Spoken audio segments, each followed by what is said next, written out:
Bonsoir à tous et merci de nous retrouver ce soir sur Nurea TV pour la 7e et dernière émission consacrée à cet ouvrage, Black Programme, OVNI et base souterraine.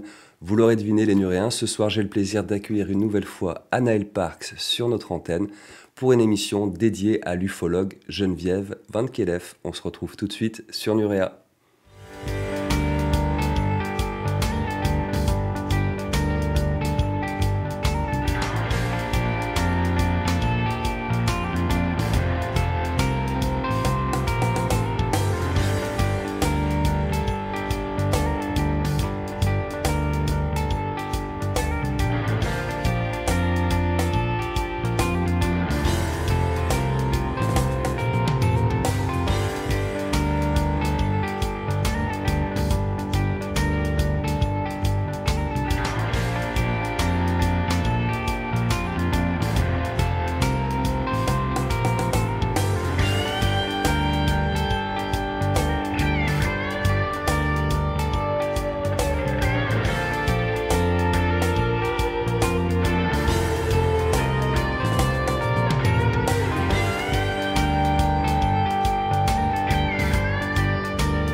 Bonjour Anaëlle, merci de nous retrouver sur l'antenne de Nurea. Je suis très heureux de te revoir parmi nous. Aujourd'hui, je le disais en introduction de cette émission, on arrive déjà à la 7e émission consacrée à cet ouvrage, Black Programme, OVNI et base souterraine. Ça veut dire deux choses pour moi, très importantes. C'est déjà que cette émission consacrée à un seul ouvrage, on ne l'a jamais fait sur Nurea TV. C'est-à-dire que ça laisse entendre la richesse et la qualité de l'information qu'on trouve dans cet ouvrage. Et puis deuxième point, je l'avais déjà dit la dernière fois, mais je tiens vraiment à insister là-dessus, partager quasi l'intégralité du contenu d'un ouvrage sur cette émission au long de plus d'1 an et demi d'enregistrement, c'est d'une extrême générosité et je t'en remercie de la part de tous les Nuréens. Ça ne veut pas dire qu'il ne faut pas lire le livre, mais ça veut dire que tu nous as mis tout en accès vidéo. Et ça, il y a peu d'auteurs qui le font. Merci infiniment Guillaume, merci beaucoup à tous les Nuréens et à Nurea TV dans son ensemble, pour toute son équipe, pour cet accueil qui est chaleureux, pour une œuvre qui avait vocation à voyager et comme tu l'indiques, le but des vidéos qui ont été faites ici, c'est surtout permettre d'avoir accès à l'information. Il y a beaucoup de personnes qui se retranchent dans l'idée qu'il faudrait que seulement certaines personnes soient informées d'éléments, on va dire, pivot de la réflexion ufologique. Et moi, j'avais envie de le partager beaucoup plus librement pour que les idées avancent et qu'on sorte peut-être enfin de certains stéréotypes. C'est vrai que l'ufologie est enfermée dans certains narratifs, en tout cas pour les passionnés d'ufologie que nous sommes. Avec OVNI, base souterraine, Black Programme, tu as un peu mis un coup de pied dans la fourmilière, soyons francs, et tu nous as amené à revoir nos positions, à réfléchir, à prendre du recul sur ce narratif OVNI qui est là depuis le moitié du XXe siècle, qui s'est instauré. Les Roswell, les bases de Dulce, le Majestic 12, toutes ces thématiques, on est revenu dessus au long de ces émissions. Et on finit par une 7e et dernière émission consacrée à l'ouvrage. Ça ne veut pas dire que ce sera la dernière émission avec toi, parce que vous allez voir qu'il y a du nouveau qui arrive. On va s'intéresser à Geneviève Van Kelef, une ufologue totalement effacée des radars, oubliée de l'histoire de l'ufologie. Même moi, qui ai une petite culture modeste, mais qui ai une petite culture en ufologie, c'est un nom que j'avais vaguement entendu.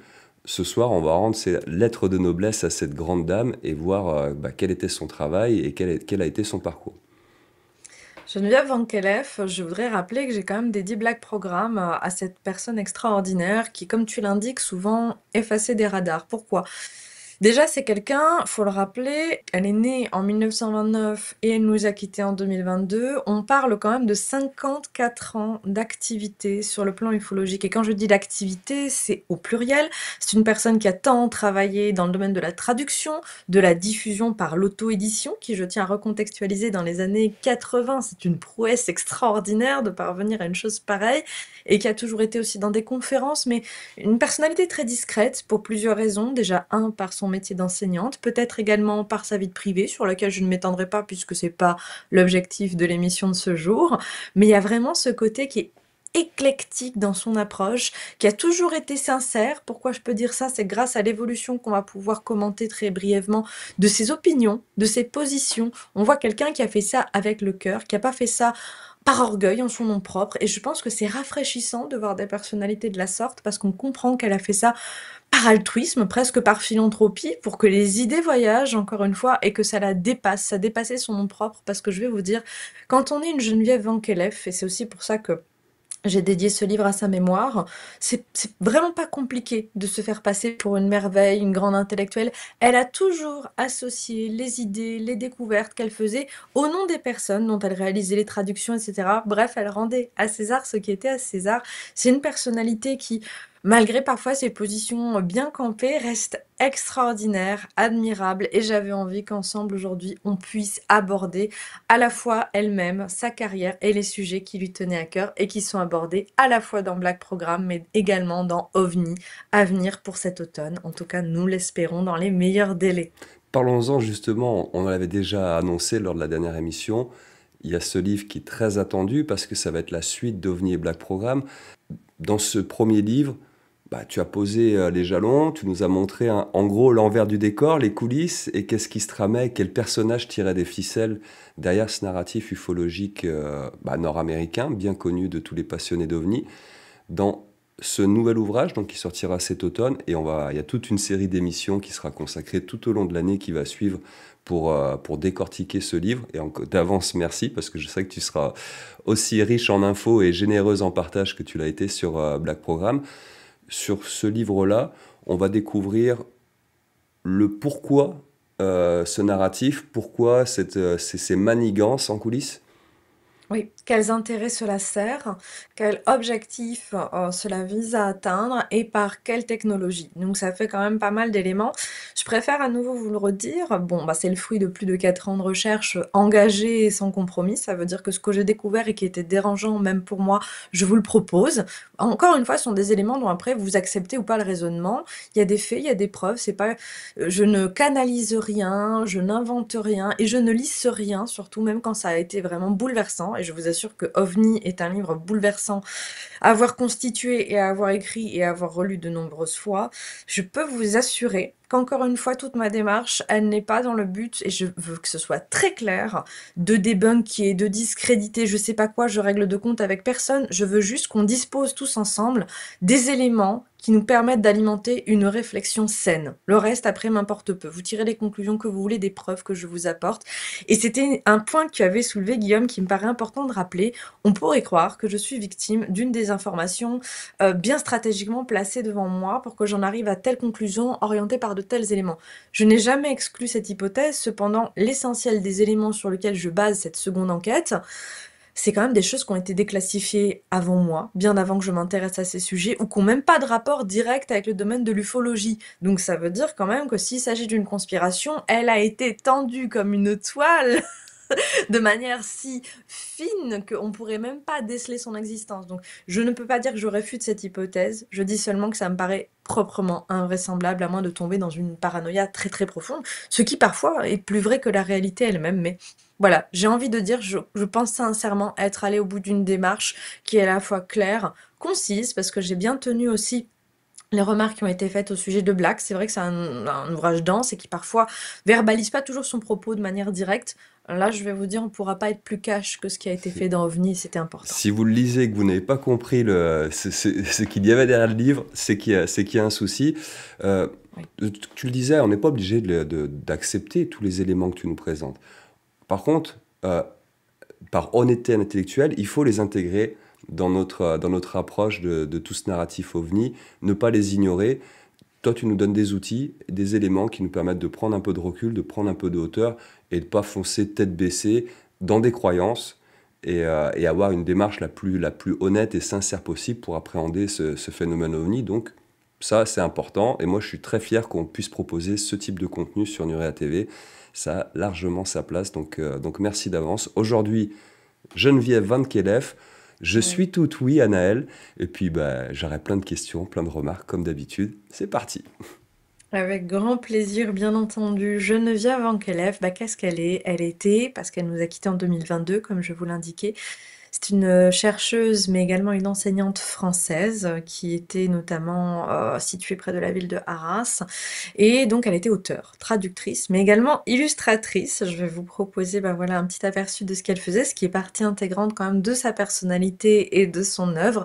Je veux également rappeler et saluer sa famille au passage, parce que oui, souvent, dans le milieu, que ce soit ufologique ou même New Age, on a tendance à oublier qu'on parle de vraies personnes, avec des vrais proches qui sont d'accord, pas d'accord par rapport à ce que la personne intente en tant que personnalité publique. Donc c'est toujours important aussi de pas outrepasser certaines limites, et c'est ce que j'ai fait avec l'émission que je vous propose aujourd'hui. Je suis restée vraiment que sur la personnalité publique représentée par Geneviève. Je le rappelle donc, une carrière variée qui s'étale sur 54 riches années.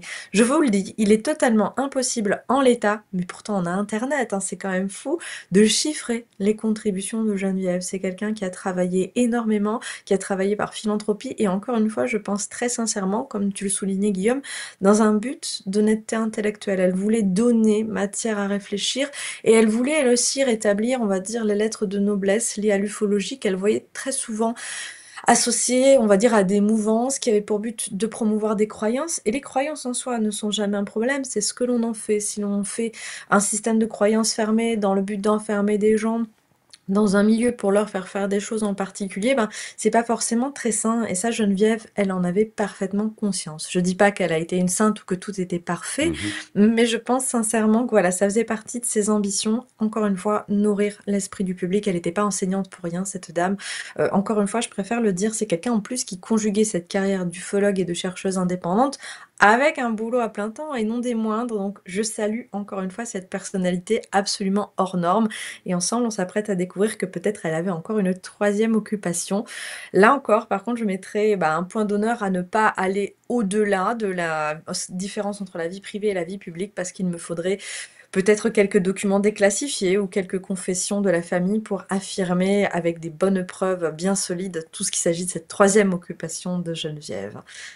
Selon ses propres déclarations, Geneviève, qu'est-ce qu'elle était? C'était une compilatrice. Qu'est-ce qu'elle faisait? Elle rassemblait, elle traduisait, sans dénaturer, des témoignages liés aux abductions, essentiellement. C'est une grande partie des, on va dire, des œuvres qui nous sont parvenues aujourd'hui. C'est important, pourquoi? Parce qu'on comprend qu'elle-même, par rapport au matériel qu'elle traduisait, elle avait un recul certain. Elle pouvait voir dans certaines parties la fabulation, l'évolution des propos de certains, encore une fois, pour aller vers plutôt des domaines de croyance. Elle était lucide, elle était humble et elle savait s'effacer. C'est quand même des qualités extraordinaires, et je trouve qu'il est vraiment dommage quand on voit l'impact de ces 54 années de travail et de mise à disposition pour des sommes tout à fait modiques de ses œuvres. On la nie, elle n'existe pas. Pourquoi? Bah déjà, je vous l'ai dit, parce que c'est quelqu'un de humble, de discret, puis on va pas se le cacher aussi, c'est parce que c'est une femme. Et je pense que bah, dans certains milieux, même dans tous les milieux, d'ailleurs je vois pas pourquoi je scléroserais à certains, dans beaucoup de milieux, en tant que femme, il est difficile d'exister parce qu'on est considéré, je sais pas, comme autre chose qu'un simple chercheur, qu'un simple cerveau. On nous regarde avec une autre attitude. Et j'avoue que Geneviève, pour ça, a toute mon admiration aussi. C'est quelqu'un qui a pris à bras le corps toutes ces difficultés, ce plafond de verre, on va l'appeler comme ça.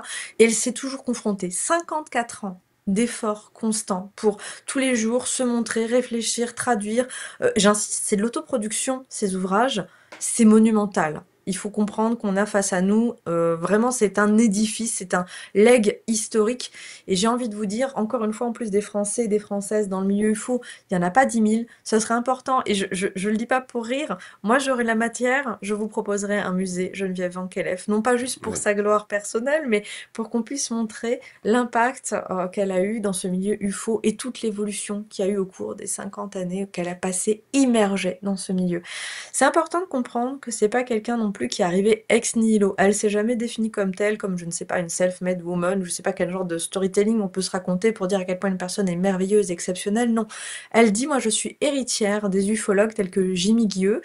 Alors ceux qui connaissent pas, il s'agit vraiment, là aussi, d'une des personnes qui fondamentalement a essayé de rapporter tous ces témoignages liés au milieu UFO avec des données scientifiques. Je peux pas dire que c'était scientifique comme approche, mais d'essayer de faire des parallèles avec des éléments sur lesquels on pouvait s'appuyer et réfléchir. De la même manière, elle se disait héritière de Jacques Bergier.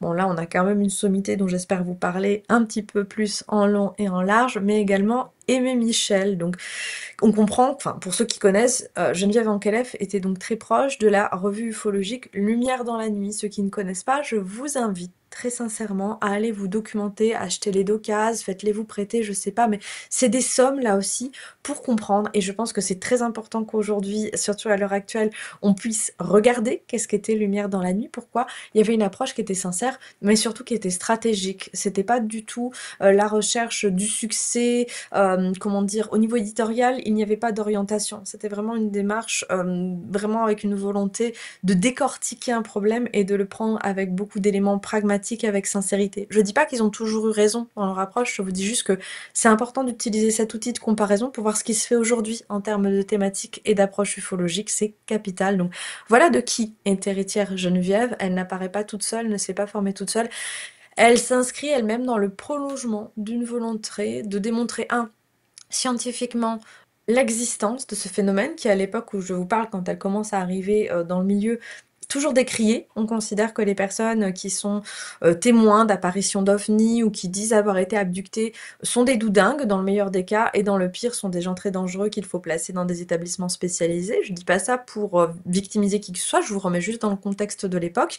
Et elle, qu'est-ce qu'elle essaie de démontrer avec ces éléments? Qu'il y a un intérêt à l'étude à la fois des personnes qui ont vécu ça, des conséquences sociologiques, mais également des conséquences sur la société en termes stratégiques. Et ça, c'est essentiel de comprendre qu'il y a donc plusieurs aspects au phénomène UFO qui sont souvent réduits à l'idée de simple bataille de crédibilité entre des institutions, on va dire les ufologues et les grandes universités qui refuseraient d'étudier ce sujet. Elle se place encore dans cette perspective où à l'époque, entre guillemets, la guerre faisait rage. Et ça, c'est très courageux. Enfin, encore une fois, je voudrais qu'on comprenne bien qui est cette femme.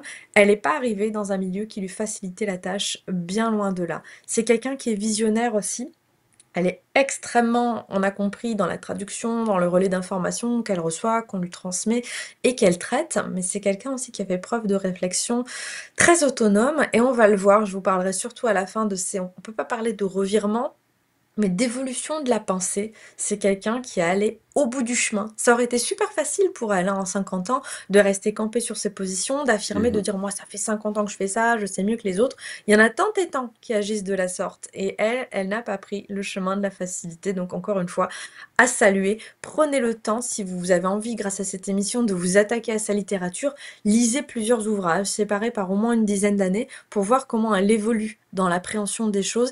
Et puis, admirez, en tout cas, je l'espère avec moi, les petites typos amoureusement de ses travaux d'auto-impression où on voit qu'elle a blancoté, vite fait un truc et puis après elle a scanné chez elle. Enfin, C'était waouh! artisanal. C'est pas MySpace, c'est pas Skyblog, elle appuyait pas sur un bouton et paf, non, c'était des nuits. Enfin, je sais pas où elle casait ça dans son travail, est-ce que c'était le jour, la nuit, mais des heures et des heures de choses qu'elle aurait pu passer avec sa famille ou à faire autre chose, alors que c'était quelqu'un, voilà, qui était, elle était ouverte sur la culture, elle était, vraiment, elle savait faire tant de choses. Elle aurait pu passer ce temps à s'éclater plutôt que de s'embêter à partager toutes ces choses qui lui demandaient du temps, de l'argent. Et j'insiste, je ne sais pas si elle est retombée sur ses investissements. Je ne crois pas, compte tenu de l'époque, je ne vois pas comment elle a pu faire un profit vis-à-vis de tout ça. Non. Quelques petites réflexions sur déjà ce que tu vas nous présenter du personnage de Geneviève Van Kelev. Je te rejoins sur le fait qu'être une femme dans tous les milieux aujourd'hui de la société, et dans l'ufologie c'est particulièrement marqué, eh ben, c'est un handicap pour être reconnu comme légitime, pour être aussi démocratisé et partagé au plus grand nombre. D'autant plus qu'il y avait une démarche marquée par l'humilité chez cette dame, donc ça n'a pas dû aider, contrairement à certaines grandes gueules de milieux ufologiques hommes qui savent se faire entendre.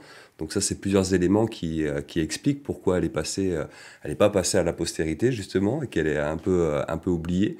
Donc merci pour cette émission. On retrouve effectivement quelques interviews, quelques vidéos d'elle sur YouTube. Je vous invite à creuser les Nuréens.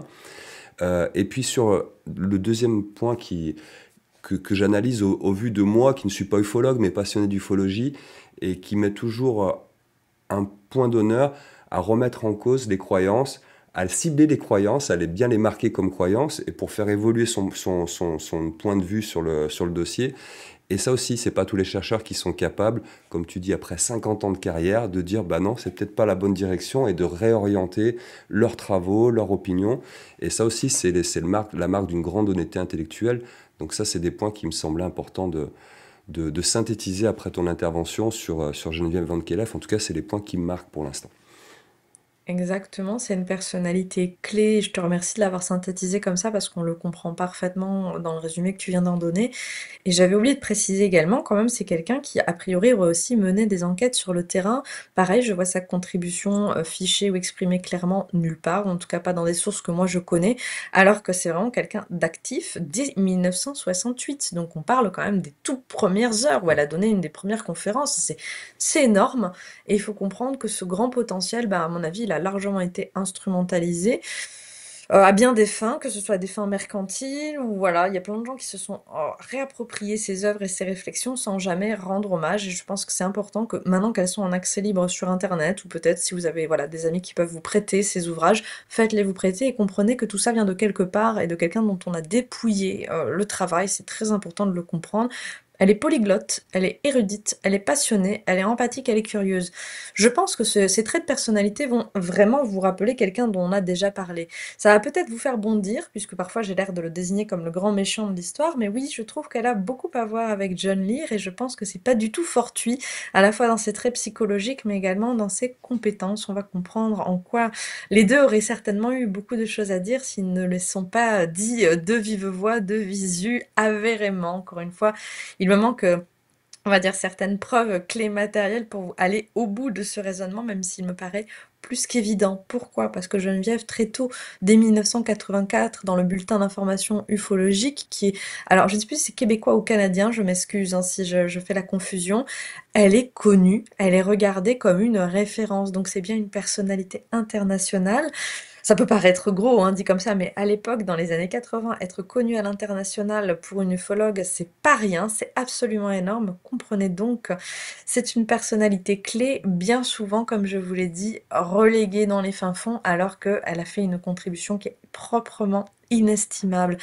Alors là, dans ses ouvrages auto-édités, comprenez que c'est elle aussi qui est responsable de la pagination, de taper, des illustrations et des traductions.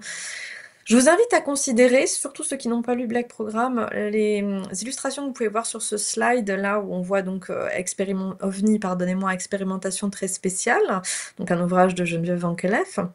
Je suis vraiment proprement persuadée que vous les avez déjà vues, ces images, mais vous n'arrivez pas à vous rappeler où, ou vous n'arrivez pas à vous rappeler quand. Rassurez-vous, la réponse va arriver très très vite. Et je voulais aussi vous montrer, en vous montrant l'intérieur de ce livre, regardez le soin qu'elle a pris à numéroter, là ce sont des témoignages d'abductés, les époques, le nombre d'enfants, l'âge auquel c'est arrivé. C'est une démarche vraiment qui a une volonté de clarté et de transparence. Et je pense que c'est très important de voir à quel point la rigueur est au cœur de l'approche de Geneviève. C'est pas toujours le cas de tout le monde, donc ça vaut le coup d'être salué. Geneviève, elle était quand même en contact, on va le voir là, avec par exemple des sommités, je vous l'ai dit, internationales. Linda Moulton Hope, alors pour recontextualiser un petit peu, c'est la journaliste qui a couvert toute l'épidémie, si l'on peut dire, qu'on appelle ça déjà, vous savez, c'est le bétail quand il a été... Les mutilations de bétail Merci. aux États-Unis, Mutilation. un dossier important. Oui. Exactement, merci infiniment pour ton aide. C'est les mutilations de bétail que Linda Ho elle a couvert et surtout elle était vraiment particulièrement mise en avant avant on va dire dans les époques un peu plus modernes, de se retirer de la scène médiatique. J'avais eu l'occasion de la croiser lors d'une conférence en Espagne, mais il faut savoir que voilà, c'est quelqu'un qui est maintenant beaucoup plus discret. Elle était donc en contact avec Geneviève Van Kelef. Je pense que c'est important de préciser voilà, qu'elle n'est pas isolée dans son coin, Geneviève, et pourtant, elle n'a jamais été utiliser le réseau qui était le sien pour se mettre en avant, pour essayer de, encore une fois, faire ces fameuses histoires de petits compromis entre personnes d'un même milieu et se situer comme une personne, un personnage, même au-delà d'une personne, un personnage, elle n'est jamais rentrée dans cette phase-là. C'est important de le comprendre. Et par ces noms, c'est pas juste du name dropping que je vous fais, j'essaie juste de vous montrer que elle avait véritablement les contacts. Donc tout ce que je vais vous expliquer, surtout dans la troisième partie, soupçonnée de sa vie, il est clair qu'elle avait les moyens. Il reste juste à démontrer qu'effectivement je puisse disposer d'une preuve, un petit peu comme Richard Doty, où on a des fiches de paiement des services secrets qui permettent de démontrer effectivement l'emploi avéré d'une personne par un service ou par un autre. Ce qu'on peut voir dans les ouvrages de Geneviève, et je vous en parlais par rapport au dessin, on peut voir aussi des illustrations qui sont particulièrement rares. Là, celle que je vous propose, sans penser qu'il s'agit forcément de quelque chose d'authentique, je veux vous le montrer pourquoi. Parce qu'elle a fourni des éléments qui étaient très rares à l'époque, qu'il était difficile de trouver. Je parle pas de l'arrivée dans les années 90 des revues spécialisées comme Factor X ou des choses comme ça. Vous savez, quand il y a eu vraiment cette percée au niveau journalistique et d'un intérêt pour ce type de revues spécialisées, c'était très dur à l'époque de pouvoir trouver ce type d'image et elle était le vecteur numéro un. C'est pas rien. Faut comprendre donc qu'il y avait les contacts, il y avait les moyens et la détermination pour les faire se diffuser. C'est des éléments qui ont servi tant à baser des réflexions de sceptiques que de passionnés. Moi, je vous invite encore une fois à considérer le côté minutieux de son approche. C'est essentiel de voir à quel point cette dame, elle cliquait pas sur un bouton pour imprimer un truc, elle s'est donné énormément de mal. Là, l'image ensuite que je vous propose de la soucoupe de Farmington, alors parfois elle emprunte des illustrations à d'autres, là je ne sais pas si c'est elle qui a effectué la reconstitution, mais c'est quelqu'un qui faisait effectivement du travail d'illustration pour reconstituer des faits. Vous imaginez, dans les années 80, enfin en 60 à 80, le travail que c'est, il faut utiliser une imprimante, faire passer un premier truc, un second truc, un troisième truc. C'est pas Photoshop, c'est pas non plus les logiciels dont on dispose aujourd'hui. Non, il y a encore moins de chat GPT à qui on dit tu peux me faire une image de ça et il te la sort en 2 minutes. Là, c'est à l'ancienne, collage, découpage, photocopiage, assemblage. Certains n'ont pas connu. Beaucoup n'ont pas connu et voient pas l'enjeu parce que donc ça implique que, un, elle s'est donné du mal, et deux, par son intervention, elle a aussi conditionné une manière de penser et de voir par la diffusion de ces illustrations qu'elle a conçues, de beaucoup, puisqu'il n'y avait pas beaucoup d'illustrations, donc ça veut dire qu'au niveau de nos référentiels culturels, dans les années 60 à 80, je peux pas dire qu'il y avait que elle, bien sûr que non, ce serait enlever la part belle à Hollywood, mais il y avait du coup elle quand même, et c'est quand même très très important de se le rappeler. Là, je vous montre le cas, notamment des photos qu'elle avait fournies pour le cas du supposé crash du Lesotho. Je dis bien supposé, pourquoi? Parce que j'y étais pas et j'ai pas enquêté suffisamment pour vous dire si, en termes de crédibilité, on est près d'un cas qui vaut vraiment le détour. Mais ce que je veux vous dire, c'est que regardez, elle a essayé de proposer des éléments extrêmement rares qu'elle aurait pu garder sous le coude, diffuser contre menée sonnante et trébuchante. Non, qu'est-ce qu'elle a fait? Elle a fourni toutes les illustrations qu'elle a pu trouver rattachées à ce cas et sans jamais avoir de prétention, vraiment dans cette idée de diffusion, et sur des cas, j'insiste vraiment, qui aujourd'hui, certains sont passés à la postérité, je pense notamment à Roswell et des choses comme ça, mais le Lesotho, je doute que quelqu'un se rappelle encore de ce qui s'est passé sur ce cas-là particulier, qui pourtant, du peu que j'avais lu, retenait l'attention, puisqu'il était quand même question de récupérer des corps, c'est pas rien. On sait pas ce qu'il en advient ensuite, bien sûr, par la suite, de ces corps supposés d'extraterrestres, mais comprenez qu'il y avait toujours cette volonté, si ce n'est, clairement on l'entend presque, si c'est pas moi qui pourrais aller au bout de cette enquête, je laisse les éléments aux chercheurs de demain pour que vous puissiez le faire. Il n'y a rien de plus beau que de voir un chercheur qui passe le flambeau. Et je crois que Geneviève est une de ces femmes qui, encore une fois, vous allez vous dire, elle encense vraiment son humilité, mais c'est pas rien. Elle a été assez humble pour se dire, si moi je peux pas le faire, je passe le relais. Et ça, c'est énorme parce que j'aimerais qu'on puisse voir à quel point aujourd'hui la littérature spécialisée en UFO et même ailleurs, elle n'est pas tournée vers la même volonté, alors que franchement, ça ne se passe que comme ça. Parfois, il faut 50 ans pour déclassifier le matériel et aller au bout d'une enquête. Et on voit clairement, à travers toute l'ambition qu'elle a eue au cours de ces différentes traductions et diffusions, c'était ça. Si c'est pas moi, ce sera quelqu'un d'autre. Le Lesotho, pourquoi il m'a intéressée? Parce que je pense que je pourrais vous fournir une explication très claire, très concise, qui sera exposée dans OVNI, comme pas mal d'autres cas de figure qui pourraient s'expliquer de la même manière. C'est important de voir à quel point elle a essayé d'être la plus factuelle, encore une fois. C'est quelqu'un qui aurait pu s'amuser à modifier, à orienter ses traductions, parce que vraiment, on le dit, hein, traduire, c'est trahir. Elle a fait un effort qui est colossal par rapport à ça, et j'aimerais qu'on puisse lui rendre hommage par rapport aux tous les éléments dont elle a nourri la sphère UFO et qui continuent encore aujourd'hui à nous éclairer. On Merci en tout voit, cas, pardon, merci pour le cas du Lesotho, parce qu'il n'est pas connu du tout. Donc ça, je pense que les Nuriens vont aller creuser et se renseigner il sur faut. ce cas africain. Et puis je reviens juste en avant sur la première photo que tu nous as partagée, les plaques trouvées dans un ovni en juin 47. Elle est rigolote cette photo. C'est vrai qu'on a du mal à accorder de la crédibilité à ce type de document photographique où on voit deux plaques avec ce qui semble être des traces de main. Donc on imagine une interface pour piloter un ovni. Euh, vous remarquerez, c'est des mains à 6 doigts. Ça m'a fait beaucoup rire. Et on a du mal à imaginer que c'est comme ça que ça se passe dans un ovni. Mais c'est la première fois que je voyais ce document photographique. Je l'ai trouvé assez amusant. On va lui laisser une infime possibilité que ce document soit authentique et vrai. Là, pour l'instant, je mets un peu en cause la crédibilité de celui-ci. Ah, mais moi aussi. Et puis c'était, voilà, faut se remettre dans le contexte de l'époque. Les preuves photos étaient rares. Et là, je veux appuyer aussi sur un point par rapport à aujourd'hui.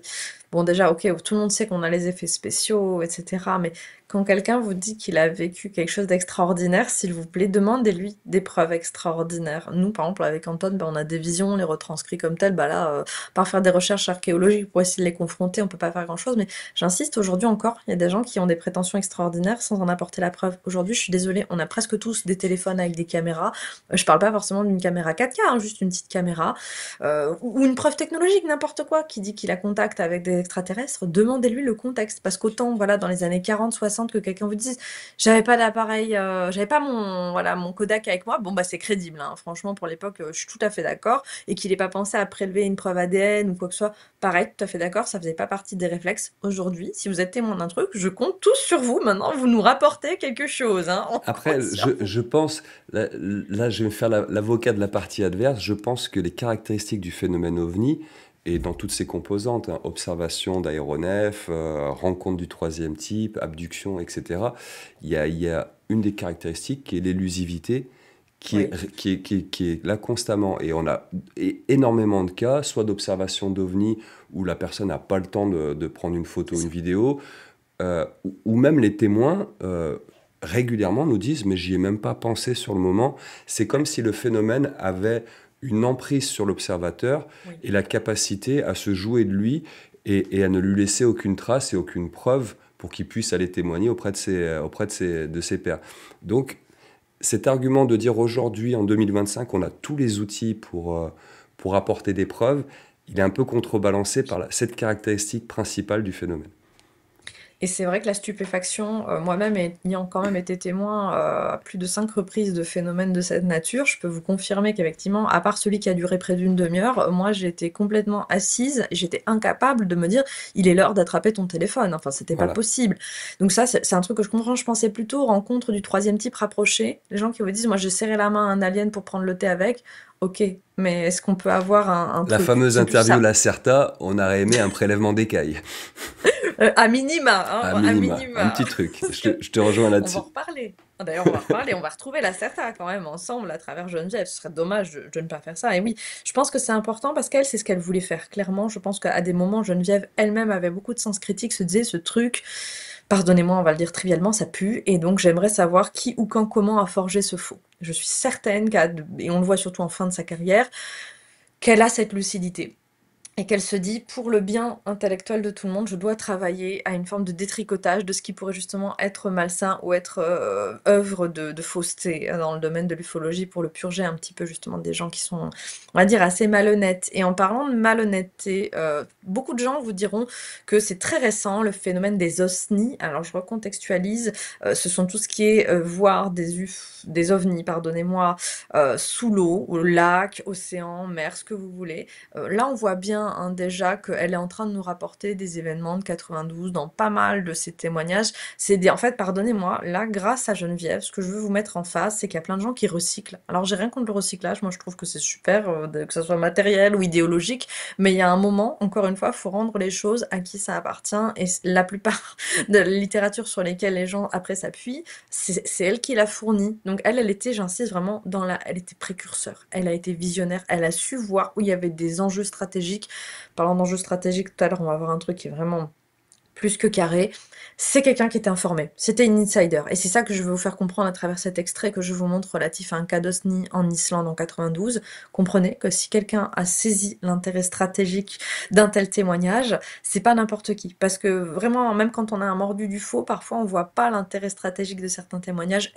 On voit, son esprit critique le voit, le notifie et essaie de le mettre en avant. Donc s'il vous plaît, gardez ça dans un coin de votre tête. C'est une personne qui s'intéressait pas seulement à ce qui apparaît dans le ciel, mais absolument tout ce qui peut sembler invraisemblable et extraordinaire. En parlant d'invraisemblable et d'extraordinaire, on va toucher maintenant À des éléments un petit peu plus controversés, c'est quelqu'un, Geneviève Ankelève, qui s'est intéressée au projet Aquarius, mais pas en tant que tel. Elle n'a pas, a priori, été influencée directement par des intervenants comme Richard Doty ou comme Bill Moore. Elle s'est plutôt intéressée notamment au projet Looking Glass. Alors, qu'est-ce qu'il faut comprendre à travers tout ça? Il faut comprendre que c'est quelqu'un qui a parfois accès, donc qui est primo-accédante à des éléments de déclassification, de preuve, mais j'insiste encore une fois, on le voit, qui fait preuve de sens critique. Et ça, c'est très important parce que ça veut dire, et c'est essentiel dans la compréhension de Geneviève Ankelef, qu'elle n'est pas un objet, elle n'est pas dronisée, on n'a pas un cas de Paul Benevitz, c'est pas quelqu'un qui est alimenté et qui est chargé de traduire et de diffuser sur un autre continent des éléments qui vont servir, je peux même pas parler de cadre idéologique, de carcan idéologique pour scléroser notre pensée. Donc encore une fois, c'est important de voir à quel point elle est sincère, elle essaie de mener l'enquête et surtout elle essaie d'apporter des réponses à des personnes qui ont subi des choses qu'ils ne peuvent pas comprendre. Je pense notamment aux abductés. C'est quelqu'un qui avait une compassion et un intérêt très profond, très sincère pour les personnes, je ne sais pas si le bon terme est victime, disons, qui ont expérimenté ce type de choses. Et je pense que c'est important parce que tout le monde ne fait pas preuve de la même compassion, même dans les gens qui sont dans ce milieu. Parfois, il arrive qu'il y ait un petit peu de cynisme. Et je voudrais mettre au clair la chose, parce qu'on peut parfois mésinterpréter mon propos, même si je suis toujours très, comment dire, j'ai de la distance, je vois bien les conséquences humaines que ça a sur les gens, que peu importe la nature de l'événement qu'ils ont vécu.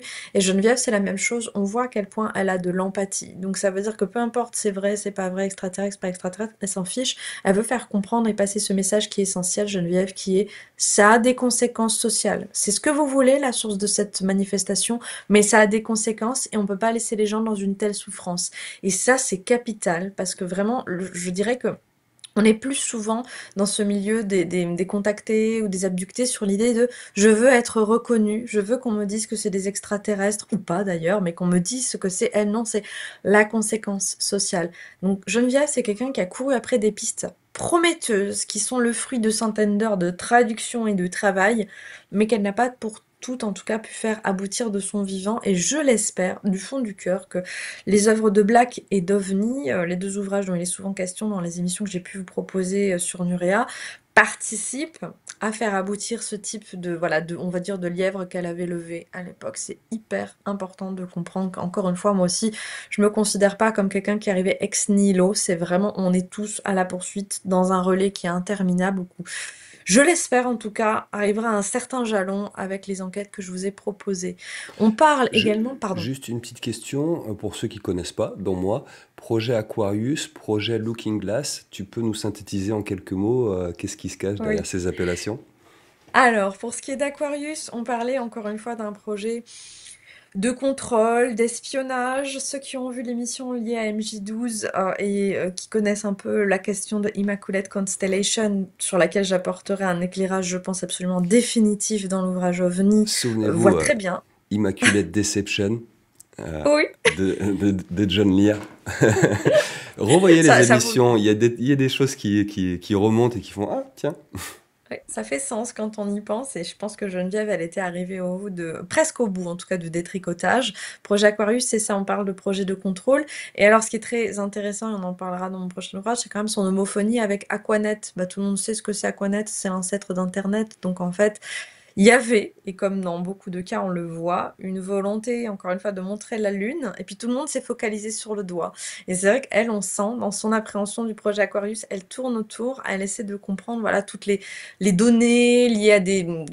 Looking Glass, c'est ça, c'est de la technologie qui serait rétro-ingénierée, qui permettrait, entre gros guillemets, de faire des miracles, et des miracles, ou plutôt des projets type MK, comme ce qu'on voit dans une de ses passions, les cas des enfants de Montauk. On parle d'enfants qui auraient subi, de la part d'êtres humains, là on sort du carcan extraterrestre, du paradigme extraterrestre, pardon, qui auraient subi des expériences de type MK pour expanser leurs capacités, on va dire, surnaturelles, et qui finalement il leur est arrivé bien autre chose. Elle essaie de détricoter. Encore une fois, on le voit parfois, elle fait œuvre, elle se dit non, là c'est quand même bizarre ce que la personne dit, mais elle n'y met pas tant de critiques personnelles, elle dit juste tiens, c'est quand même bizarre, mais il y a un fil de vérité et je dois en tant que patriote et en tant que personne, trouver lequel pour voir s'il est à danger, protéger mes concitoyens du danger. Donc Hmm. encore une fois, il y a des affinités, à la fois avec Paul Benevitz dans son, on va dire, son portrait psychologique, à la fois avec John Lear. C'est pour ça que cette personne, elle est intéressante parce que On va pas le dire autrement, elle est généreuse. Geneviève, elle est généreuse, elle a donné toutes les infos dont elle disposait. Et voilà, comprenez qu'elle s'est intéressée à des choses dont elle pressentait qu'elles étaient imbriquées ensemble. Elle essaie de reconstituer le puzzle et de voir pourquoi c'est comme ça. Et justement, on va très bientôt dans OVNI comprendre pourquoi c'est comme ça et où voulaient ces pistes nous mener, implicitement et explicitement. Alors, faut quand même comprendre que Geneviève, elle s'est penchée sur des cas, bon, d'Anne Burich, on va pas s'étendre là-dessus parce qu'il y aurait beaucoup trop à dire et pas forcément que en bien, mais sur des choses qui avaient vraiment du sens. Pourquoi? Par exemple, ce monsieur d'Anne Burich disait qu'il avait présenté une thèse sur la transplantation de protozoaires et l'exploitation de l'exobiologie, pardonnez-moi, martienne. Faut quand même que je vous dise que ça, c'est effectivement des contextes dans lesquels on fait du recrutement, et c'est tout à fait logique, de personnes, que ce soit lié à de la rétro-ingénierie, qu'on pense qu'elle soit extraterrestre ou qu'elle soit vraiment de la rétro-ingénierie purement humaine. Ça fait partie, pardonnez-moi, mais des cursus universitaires dans lesquels on a plus de chances d'être recruté pour ce type de mission. Voilà, on sort pas de nulle part. Donc elle avait cette présence d'esprit à chaque fois de dire je vais vers des personnes qui ont un raisonnement qui est construit, qui est logique. Moi, j'ai rien contre les gens qui ont reçu des révélations, je le redirai jamais assez, j'ai des visions, je l'assume, mon mari aussi, il n'y a pas de problème avec ça. Mais comprenez qu'il y avait vraiment cette démarche de se dire là, ça paraît carrément logique. Et c'est très important de comprendre qu'elle est toujours dans cette démarche du travail scientifique, ou en tout cas de déceler des pistes qui font sens, parce que souvent, sinon, vous avez des, pardonnez-moi, je ne montre personne du doigt, mais des gens qui débarquent, qui vous disent, oui, alors, moi, j'ai été recrutée pour tel projet, d'accord, mais sur quelles compétences, qu'est-ce que vous aviez, etc.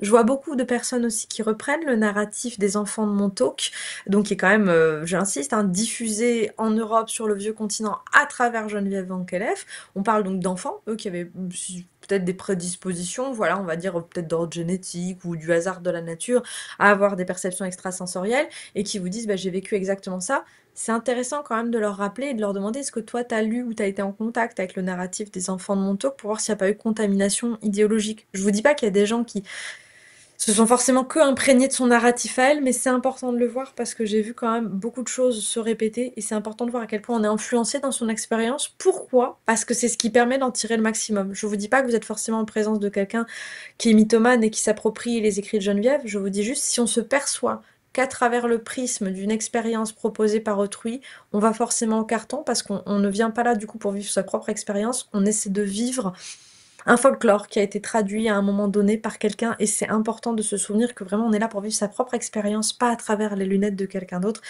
Et je ne veux bien sûr pas faire de jeu de mots à propos de Looking Glass, effectivement, on est sur un jeu de mots un petit peu tendu, mais comprenez que vraiment c'est hyper important de comprendre qu'elle a conditionné une partie de la manière dont nous voyons aujourd'hui le phénomène UFO et pas mal de sujets liés à la mystériologie, on va le dire comme ça. On aborde le projet Montauk, tu le cites.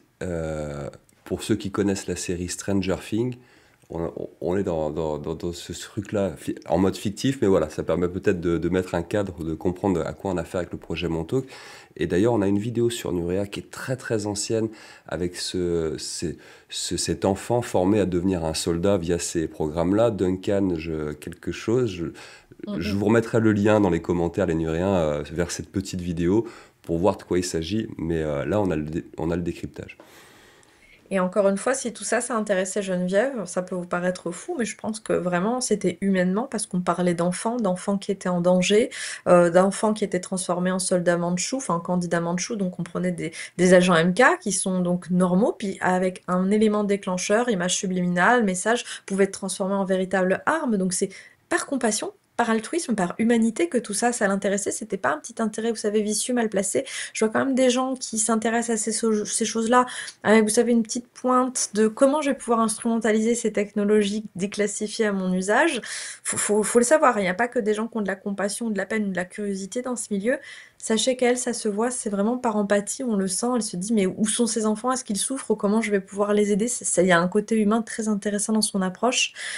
On voit quand même dans les sources qui transparaissent au sein des écrits de Geneviève, Richard Doty revenir plusieurs fois. Alors vous le savez pour ceux qui ont lu Black, tout tout ce que je pense de ce personnage haut en couleur qui admet lui-même que dans ce qu'il raconte, il y a un peu moins de 20% de ce qu'il dit qui est vrai et que tout le reste sert de diversion pour ne pas qu'on s'intéresse à de véritables projets déclassifiés.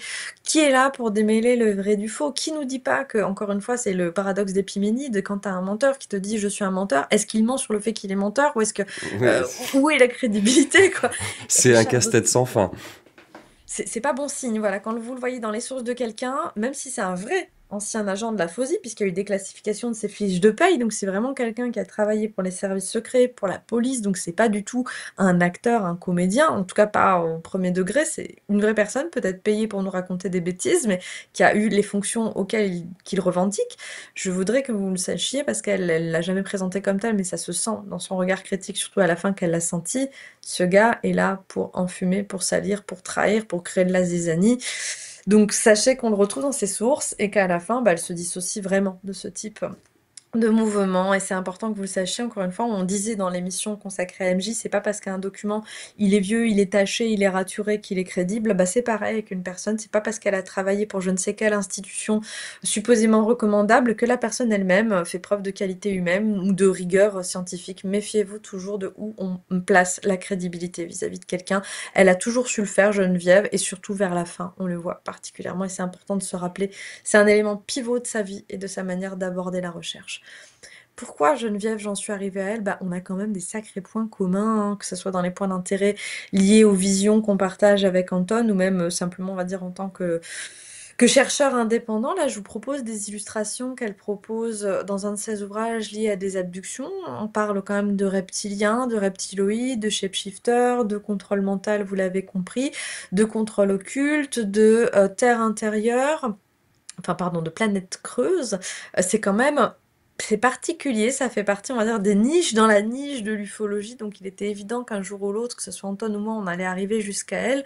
Quelqu'un qui est passionné par la question de la rétro-ingénierie, donc là sur l'illustration, vous pouvez le voir, il y a des matrices, il y a ce qu'on pourrait aussi appeler des medbeds, on peut voir aussi une espèce de porte dimensionnelle, enfin, c'est pas rien. Il y a quand même des sujets d'intérêt qui auraient, et c'est mon grand regret, ça fait partie de mes grands regrets dans la vie, j'aurais tellement aimé la rencontrer de son vivant pour pouvoir échanger Hmm. et qu'elle nous dise à la fin quelle était sa, comment dire, la leçon de vie qu'elle tirait de tout ça, parce que je trouve, et heureusement il existe encore des témoignages d'interviews en accès libre sur YouTube de sa personne, il y aurait eu besoin qu'on l'interviewe, je pense, beaucoup plus pour qu'elle puisse tout nous balancer une fois qu'elle risquait plus rien, vraiment, voilà, au crépuscule du jour, pour pouvoir nous livrer sans détour les leçons qu'elle avait tirées de ces 54 intenses années dans le milieu UFO. Donc je vais vous parler de tout ce qui est question manipulation, etc. On le voit, les reptiliens sont au cœur, là, dans les extraits que je vous propose, des sujets qui l'intéressent et plus particulièrement des projets d'hybridation. Alors on pourrait croire, encore une fois, qu'avec mon côté très critique et un petit peu avec du recul, j'aurais l'air de snobber ce type d'hypothèse. Je dis pas que je l'exclus, je dis simplement que si on veut le démontrer, il va nous falloir plus de preuves. Et je dis pas qu'elles sont impossibles à trouver, je vous dis juste que voilà, il va falloir peut-être un peu plus de travail et sur d'autres pistes que ce sur quoi notamment Geneviève a travaillé pendant des années. Là, sur les extraits que vous pouvez voir, il est donc question encore à nouveau de mon talk, mais également des wingmakers. Alors, je ne sais plus si les gens, encore nos auditeurs sur Nurea TV, se rappellent qui sont les wingmakers. Qu'est-ce que c'est? Il s'agissait de grottes dans lesquelles auraient été retrouvés d'hypothétiques artefacts. Quand je parle d'artefacts, je parle de peintures, qu'on appelle ça, de partitions musicales, enfin, de messages codés destinés à nous enseigner des mystères liés à d'anciens occupants extraterrestres. On parle bien donc de la théorie évémériste, des vieux extraterrestres devenus à travers la mythologie et des légendes des dieux et qui s'évertuaient à civiliser l'être humain. Bon, vous comprenez, je peux pas être fondamentalement opposée à ce type de théorie. Par contre, on le voit, ça lui prend quelques années quand elle rassemble les pièces du puzzle, Geneviève, qu'elle se rend compte que tout ça, en fait, c'est quand même pas super crédible. La théorie est bonne, l'idéologie est bonne, mais les preuves soi-disant apportées par les personnes en lien avec les supposés wingmakers, elles tiennent pas super la route, hein. Je vous invite à regarder notamment les reprographies qu'elle donne des supposées peintures de ces anciens extraterrestres censés nous enseigner des choses. Je suis désolée, nous qui avons vu, pour parler juste de nos visions avec Anton, tout ce qui est, on va dire, On va dire les Hanouna, leur contrepoint plus civilisateur, et puis les Néphilim, bah, il y avait quand même, on parle de maîtres artisans, hein, de gens qui vivent sur plusieurs millénaires, il faut qu'ils aient des compétences assez exceptionnelles, même s'ils étaient à la fin de leur vie, ils auraient fait quelque chose, pardonnez-moi de vous le dire, mais mieux que ça. Donc si jamais vous connaissez pas le cas des Wingmakers, c'est important d'aller vous renseigner. Pourquoi? Parce qu'encore une fois, le narratif qui est axé autour des Wingmakers, et dont la première porteuse, c'était quand même Geneviève Van Kelef, il a conditionné le narratif UFO, Starseed, New Age que nous avons aujourd'hui. Et c'est important de le savoir. Pourquoi? Parce que comme ça, vous verrez d'où ça vient, comment ça s'est développé et où ça va. Je vous spoil tout de suite, nulle part. Parce que si vous les voyez, les Wingmakers, ou si vous savez où ils sont actuellement, vous me téléphonez vite, qu'on se mette voilà, en communication, parce que ça s'appelle un pétard mouillé, quoi. Non, ça va pas, on en a fait tout un foin. On a mobilisé des chercheurs, des moyens, fait des confs, des symposiums et je vous en passe. Tout ça pour en arriver où? Bah nulle part, parce que de toute façon, il n'y avait rien à dire. Il n'est pas très compliqué de démontrer qu'il s'agit d'un joli petit coup monté médiatique, sûrement pas mal pensé, sûrement pas pour faire à mal, mais c'est voilà la montagne qui accouche d'une souris. Et on le voit dans les propos qui sont tenus par Geneviève, c'est important, on voit à quel point elle se dit ah mais en fait et ça c'est très important parce qu'elle a eu quand même toujours l'honnêteté d'aller au bout du sujet, mais en réalisant que bah peut-être que toute la mythologie ou toute l'espèce de supposée chronologie, on voit souvent qu'elle essaie de faire des chronologies pour étayer son propos, ne va pas accoucher de grand-chose et c'est quand même important. Le besoin de rationalité, on le voit notamment, je vous montre là un extrait de ce qu'elle raconte, de la somme des connaissances qu'elle a accumulées sur les reptiliens, grands, 1,80 m, 2 mètres, des écailles, certains sont blanchâtres, il s'agit bien des dominants, donc encore une fois, excusez-moi, ça parle vraiment de ce qu'on a vu avec Anton, donc forcément, la rencontre avec la littérature de Geneviève, waouh, ça a fait sens et ça, dans une certaine mesure, ça a pu soutenir une partie, nous, de notre recherche, mais quand on gratte après, on se dit non, ce dont quoi elle est alimentée, c'est orienté. Et ça, c'est important de le savoir. Pourquoi? Parce qu'on parle quand même d'une vie. C'est comme Paul Benevitz, 54 ans mis au service de cela, pour en arriver à la conclusion après que c'était peut-être pas ce qu'on lui avait fait croire. Donc c'est très important de considérer la vie de Geneviève, non pas seulement parce que c'est une personne extraordinaire dotée de qualités humaines formidables, c'est aussi parce qu'elle nous éclaire peut-être sur le destin qui nous attend tous si on fait pas trop gaffe aux sources avec lesquelles on travaille. Pour y voir un peu plus clair sur sa manière d'aborder la chose, là, les extraits que tu nous as présentés de ses écrits, au moment où elle couche ça sur le papier, euh, elle présente ça comme des faits, elle les partage convaincue des infos qu'elle donne sur des prétendus reptiliens ou autres espèces extraterrestres. Ça veut dire sur la fin de son parcours, elle s'est exprimée publiquement, par écrit ou oralement, pour dire je me suis trompé ou attention, ce que j'ai partagé à cette période de ma vie est à prendre avec des pincettes et avec énormément de recul.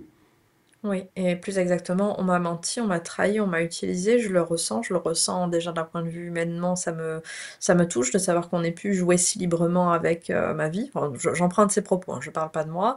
Et d'autre part aussi, le fait qu'il y ait des petits arrangements, on va dire le mot, pour du business. Et ça l'a beaucoup choqué pour quelqu'un qui avait mis, j'insiste, ses finances personnelles dans de l'autoproduction et qui a pas dû faire un grand profit de tout cela. En tout cas, à ma connaissance, il n'y a pas de fondation Geneviève Van Kelef, il n'y a pas de château Geneviève Van Kelef, donc Non, et comprenez puis que c'est pas en éditant des brochures ou des petits ouvrages artisanalement qu'on fait fortune. et en payant pour être ensuite sur des salons pour pouvoir les vendre, je vous laisse imaginer les frais engagés, le temps qu'elle aurait pu passer en famille où elle se la coulait douce à faire tout ça. Elle s'est dit, mais en fait, on m'a bien eu, faut le dire. Et elle le dit avec beaucoup de pudeur parce que je pense que c'est quelqu'un aussi qui était très fier et je la comprends compte tenu du travail qu'elle a fait.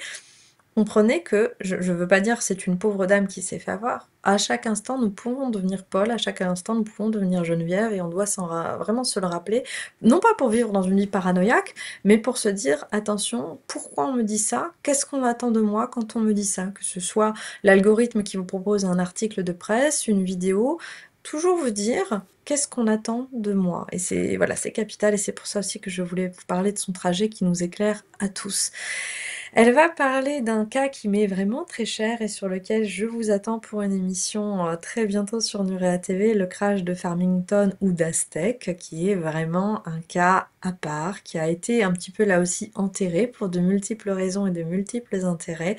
C'est quelque chose de capital. N'allez pas, enfin vous pouvez vous documenter, vous spolier sur ce que j'aborderai dans cette émission, mais je vous promets que vous allez être particulièrement surpris sur ce qu'il y a à savoir à ce sujet, qui à son époque, et c'est important de lire cet extrait, est considéré comme un fait. Lisons. D'autre part, nous savons qu'un survivant du crash de Farmington, donc le crash d'Aztec, près d'Aztec, survenu le 28 mars 1948, a réussi à communiquer avec les militaires. Il n'y a aucune remise en question à ce moment-là. C'est un fait établi. Nous y reviendrons très prochainement parce que c'est important de comprendre qu'effectivement, si vos sources, elles ont été altérées, on va le dire proprement, il y a de grandes chances que votre raisonnement lui aussi le soit et qu'il serve d'autres intérêts que le vôtre ou le simple épanouissement intellectuel. Donc c'est très très important de s'en rappeler. Alors, j'ai oublié de remercier, et je tiens à le faire maintenant, du fond du cœur, les personnes attentionnées qui ont scanné et m'ont transmis certains documents qui me manquaient de la bibliographie de Geneviève Vankelef, qu'ils soient remerciés, qu'ils soient salués, parce que c'est quand même grâce à eux que j'ai pu, notamment là, vous proposer certains éléments inédits, comme les reptiliens ancêtres communs à toute l'humanité, reptiliens intraterrestres de Geneviève Vankelef, 98, quasiment introuvable aujourd'hui, une vraie galère, donc merci infiniment à tous ceux qui ont pris le temps de pouvoir nourrir ce PowerPoint qui du coup aujourd'hui vous est présenté, parce que c'est vraiment malgré internet, pas de la tarte d'arriver à trouver voilà, des primo-documents. Pourquoi? Parce que j'insisterai jamais assez. Moi je veux pas d'un site qui reprend les propos de Geneviève Vankelef et où je vois pas le scan, et même un scan ça peut être bidonné, donc comprenez, il faut toujours être très très très très prudent, et elle je n'accepte on va dire que les preuves par écrit, imprimées, datées, contextualisées. J'ai plusieurs ouvrages de Geneviève que je vous montrerai. Pourquoi? Parce que c'est ce qui nous permet d'arriver à des conclusions qui sont sûres, saines et sereines, parce que on va comprendre, le bidonnage est au centre d'une partie du clou du spectacle que je vous propose aujourd'hui. Donc comprenez, ces ancêtres reptiliens font partie des sujets qui intéressent Geneviève, donc c'est aussi comme ça que nous on en est arrivé là. Et les illustrations, d'accord, c'est des reprises de dessins qu'elle a pu voir à travers d'ouvrages qu'elle a consultés elle-même, mais comment dire, c'est elle le vecteur dans le domaine francophone de ces illustrations que vous avez tous vues. Là, je vous montre ces illustrations peut-être reptiliennes et ce reptilien qui chevauche comme une ombre, un homme qui le parasite. Mais c'est elle, encore une fois, c'est elle qui se fait le vecteur. Je suis d'accord, elle, c'est pas là qui est elle qui les a dessinés, mais c'est elle le vecteur. Et à chaque fois, si vous voulez, ça me fait mal au cœur. Pourquoi? Parce qu'on voit vraiment cette vie, encore une fois, qui est mise au service de la transmission et qui est totalement niée. On voit également les parallèles qu'elle fait entre les têtes d'iguane, de caméléon et les hybrides. Je trouve que c'est un travail qui vaut le coup d'être salué. C'est voilà, c'est beau, c'était des heures à passer, à travailler. On voit également, c'est un sujet que je vous ai proposé en émission, Oui, les cette spéculations représentation n'est pas nouvelle pour nous. de Del Russell. Ça vaut le coup parce qu'on comprend que c'est quelqu'un qui allait, surtout à l'époque, comprenait dans l'état où était Internet, c'était les balbutiements, la force et l'endurance qu'il lui a fallu pour rassembler ces éléments, les mettre à disposition. C'est un travail monumental. Moi déjà c'est beaucoup, mais je dispose d'Internet. Elle, à l'époque, je n'osais imaginer le temps qu'elle a passé là-dessus. Et pareil, bah, vous les retrouvez, je pense, ces supposés hybrides reptiliens, ben, on les a vus dans l'émission voilà, qui s'est centrée sur l'hypothèse évémériste, pardonnez-moi, qui était centrée sur mon ouvrage La déesse cachée. On a considéré les mêmes éléments de preuve. Alors, elle n'est pas allée dans le raisonnement où moi je suis allée avec voilà, les traces, les ostracones, où on voit les gravures d'enfants nés avec le crâne allongé, le cordon ombilical, mais c'est bien du même site dont il s'agit. Donc elle a eu ses preuves entre les mains. On comprend donc qu'il s'agit quand même de quelqu'un qui est allé fouiller énormément. Donc si vous aussi vous avez la passion, vous avez l'envie, allez fouiller les excellents ouvrages en accès libre ou faites-les vous prêter de Geneviève, parce que c'est un travail qui mérite encore une fois de vivre. On a également des super illustrations du point de vue que ce soit des petits gris ou des hybrides de petits gris, parce qu'on voit vraiment cette volonté d'illustrer, de partager, de faire comprendre à une époque où je réinsiste, pourquoi est-ce qu'elle dessine? On n'a pas accès à des photos, tout le monde n'a pas un appareil photo, donc c'était à l'époque tout à fait crédible, et le moyen numéro un de faire partager une expérience, et je pense que c'est important. Alors, là, je voulais vous faire considérer un de ces ouvrages, entre gros guillemets, pardonnez-moi, récents, Les Ambassadeurs de mai 2004. Bon, c'était il y a 20 ans, mais ça reste récent. Là, on a des photos, ça commence à se faire.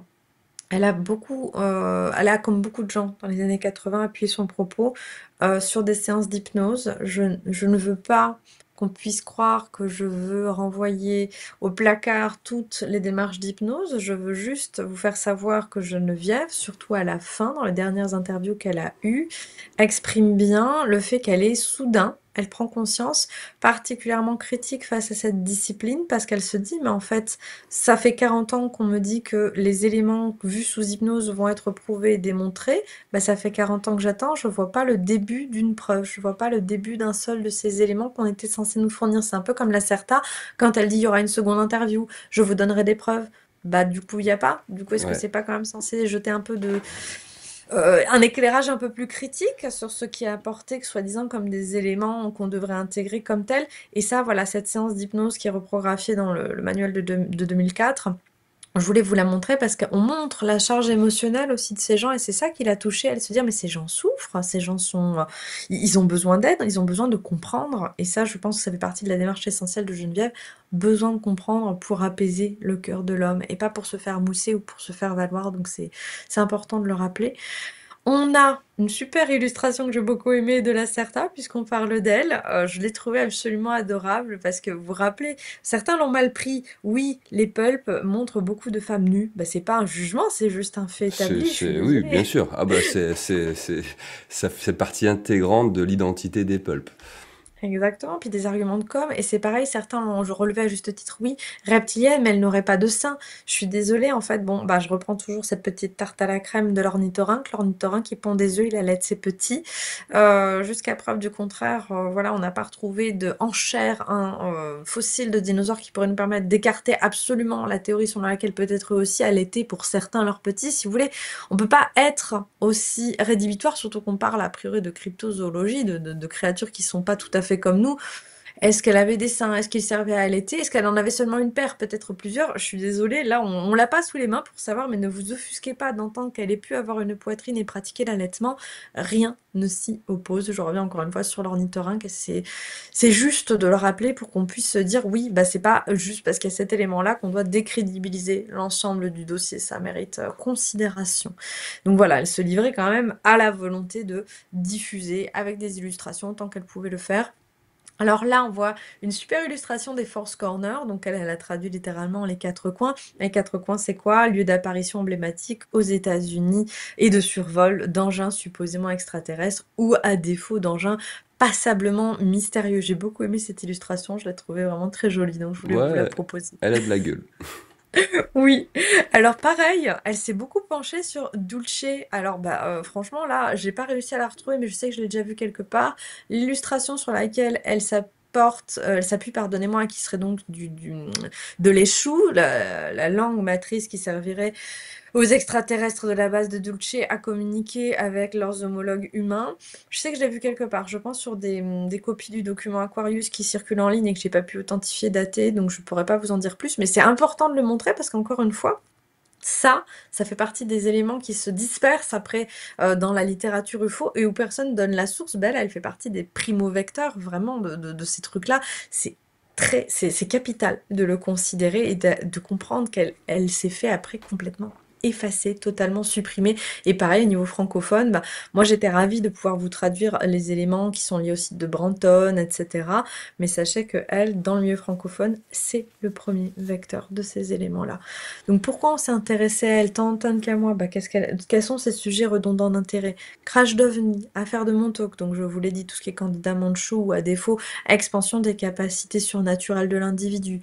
La zone 51, les extraterrestres, donc ceux qui vivent vraiment à proprement parler ailleurs que sur Terre, mais également les ultraterrestres, donc on dit bien les reptiliens, ceux qui vivaient avant l'être humain sur Terre. C'est pas rien.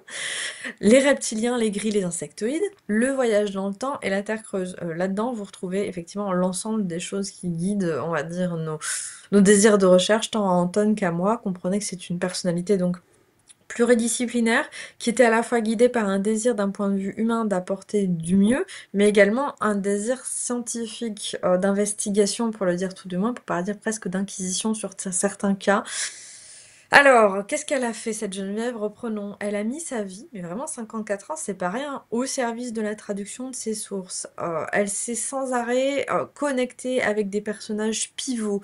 Richard Doty, Bill Moore, Madame Ho, c'est quelqu'un qui s'est mis au service de la diffusion de ses idées et avec un esprit critique. Vous avez des archives publiques pour elle, vous pouvez vraiment vous intéresser à tout ce qu'elle a fait, vous le retrouverez sur les sites afférents dont je ne peux pas faire la publicité, mais également peut-être par vos amis qui seront peut-être archivistes, parce qu'à propos d'archives, on le verra ensemble, ça n'aurait été sans ma belle-mère Mathilde, il y a une partie complète de Black Programme qui n'existerait pas, tout simplement parce que grâce à son besoin d'acquérir et de conserver des éléments datés et matériels, j'ai pu en arriver à la conclusion, qui est quand même, je dirais, la part la plus importante de la vie de Geneviève que je souhaitais vous exposer aujourd'hui.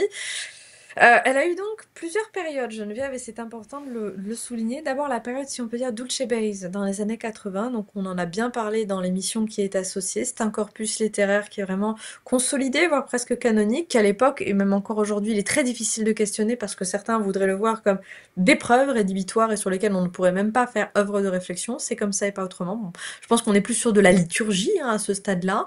Après, dans les années 90, elle a eu une période, bon, c'est à la fois Wingmakers et Projet Camelot. Alors, Wingmakers, je vous refais, c'est l'évémérisme, ce serait d'anciens dieux qui seraient, enfin d'extraterrestres qui seraient devenus des dieux dans des mythologies qui auraient légué à travers un complexe de grottes, des enseignements qu'il faudrait décoder. Bon, je vous l'ai dit, une fois qu'on voit aujourd'hui avec le recul les éléments de supposées preuves apportées, on a un peu du mal à garder son sérieux. Projet Camelot, c'est un ensemble consolidé de supposés témoins qui seraient des rescapés de projets secrets et qui donc, je le rappelle, briseraient leur non-disclosure agreements pour nous communiquer des choses. On en a parlé quand même notamment avec John Lear.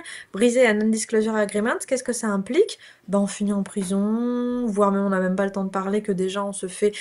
voilà, on est extradé, on est sorti du territoire pour parler que des États-Unis américains, pour être enfermé dans une prison qui se situe sur un sol étranger, pour subir des interrogatoires avec, on va dire, des techniques un peu musclées. Donc, si vous voulez, avec des emprisonnements à vie, on a des traces de gens qui sont allés à l'emprisonnement à vie pour des ruptures comme ça de NDA. J'ai du mal à comprendre, si vous voulez, aujourd'hui la crédibilité qu'on peut associer au projet Camelot. Ça veut pas dire que je discrédite tout le monde, ça veut juste dire attention, on a des vrais gars où on peut vous montrer, ils l'ont fait, ils l'ont brisé, ce contrat, c'est vraiment contractuel, où ils devaient garder le silence sur un sujet, et ils ont fini en prison.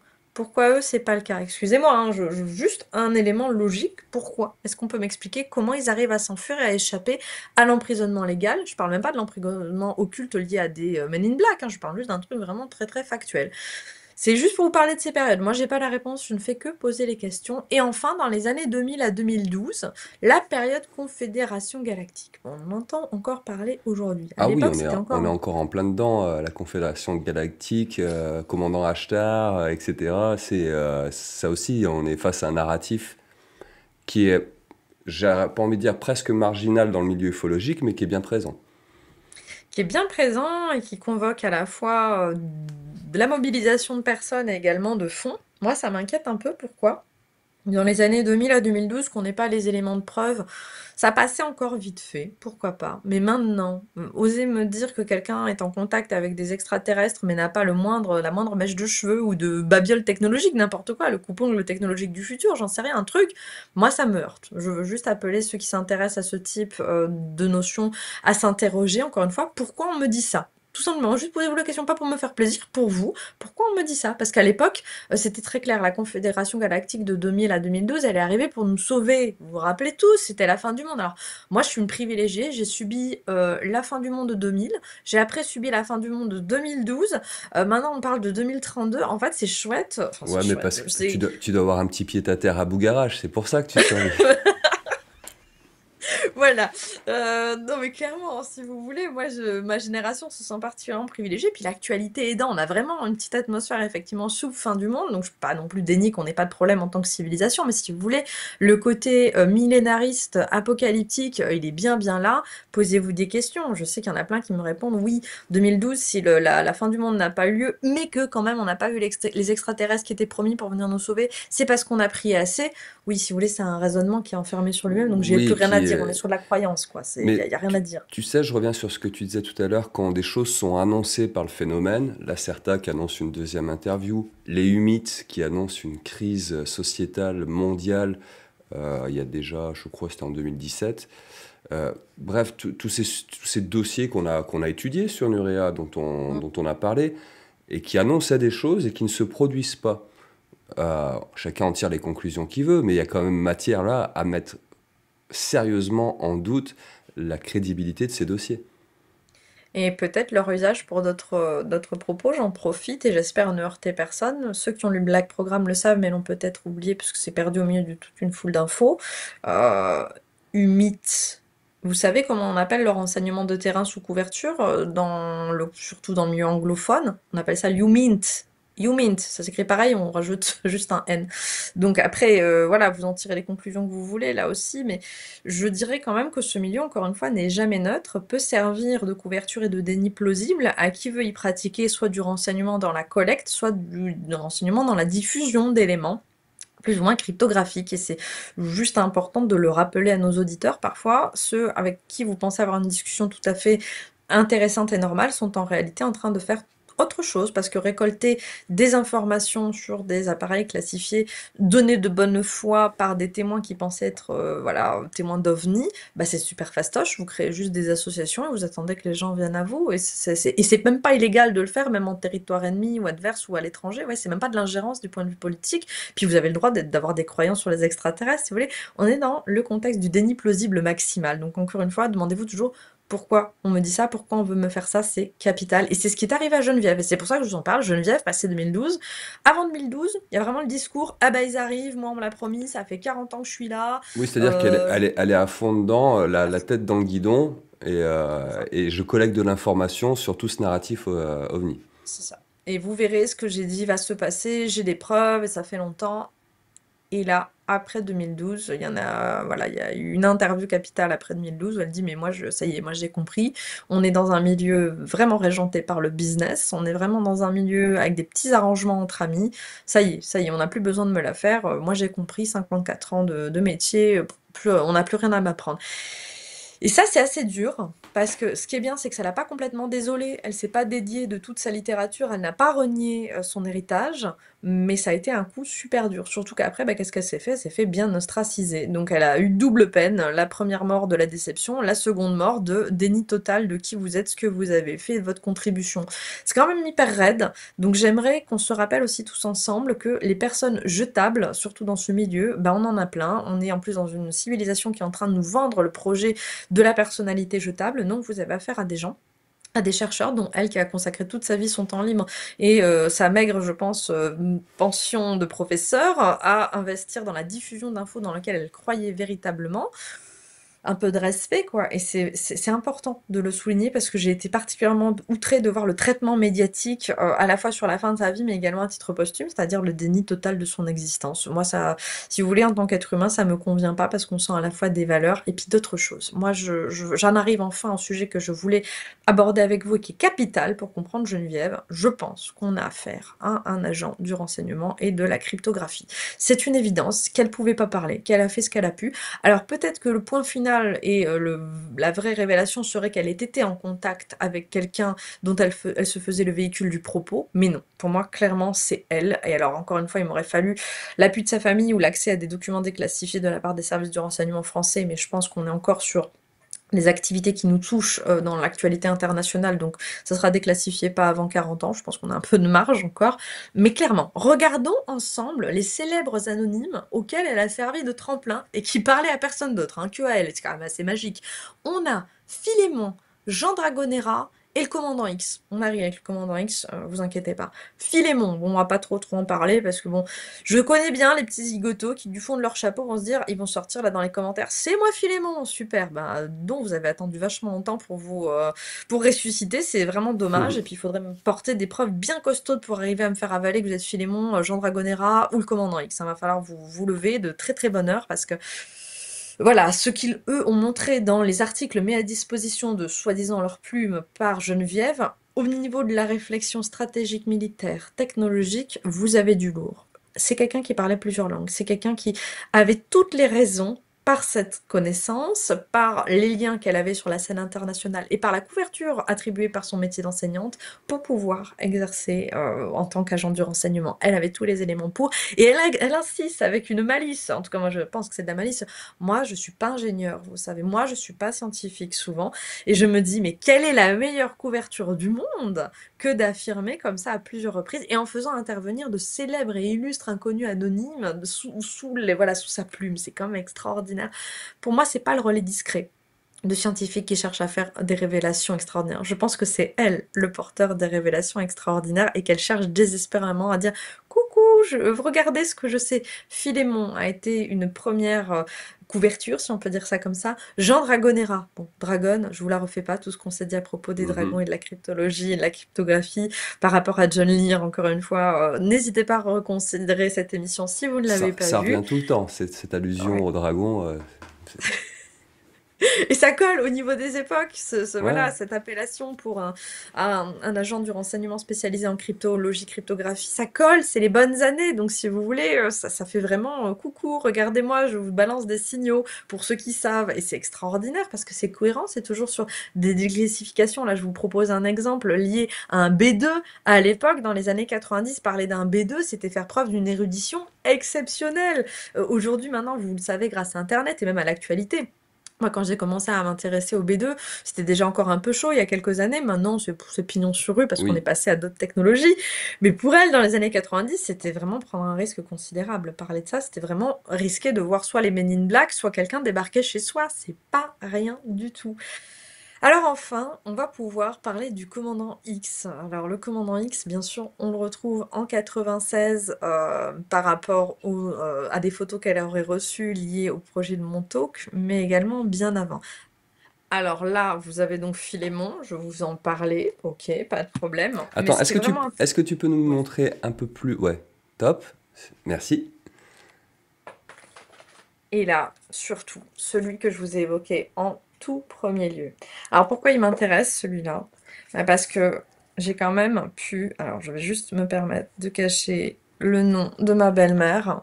C'est un exemplaire dédicacé. Donc ma belle-mère a été en contact Ah directement, la oui, mère d'Anton, avec Geneviève, et elle a récupéré voilà, des impressions de première main, si vous voulez, c'est quand même très très important parce que ça permet de dater le propos. Pourquoi? Parce que les illustrations qu'on retrouve, bah, qu'est-ce que c'est? Ce sont des illustrations de Geneviève Van Kelef que l'on retrouve, mais où ça?